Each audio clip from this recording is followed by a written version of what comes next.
சாத்தானோட ஒப்பந்தம் போட ராணி ஒத்துக்கிட்டாங்க. அதனால பாட்டி அவங்க கிட்ட மாட்டு தொழும் பூச்சியும் கலந்த ஒரு சூப்பை ராணி வாய்க்குள்ள ஊத்தி விட்டு சில மந்திரங்கள் சொன்னதும் சாத்தான் வெளியே வந்து ராணி வயிற்றுக்குள்ள போயிடுச்சு. பாட்டி ராணி கிட்ட நீங்க 2 மாசத்துல கர்ப்பம் ஆகிடுவீங்கன்னு சொல்லி அனுப்பிட்டாங்க. சில நாட்கள்ல ராணி வயிற்றுக்குள்ள குழந்தைகள் உண்டாச்சு.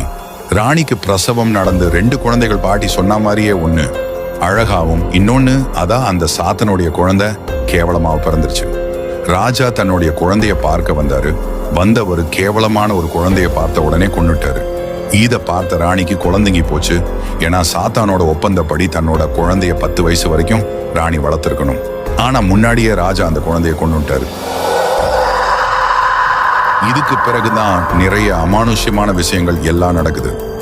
இது ஒரு பெரிய கதை. அதான் நான் பாட்டா போடுறேன். இந்த மாதிரி டெய்லி வீடியோ பார்க்க நம்மளை மறக்காம சப்ஸ்கிரைப் பண்ணிக்கோங்க.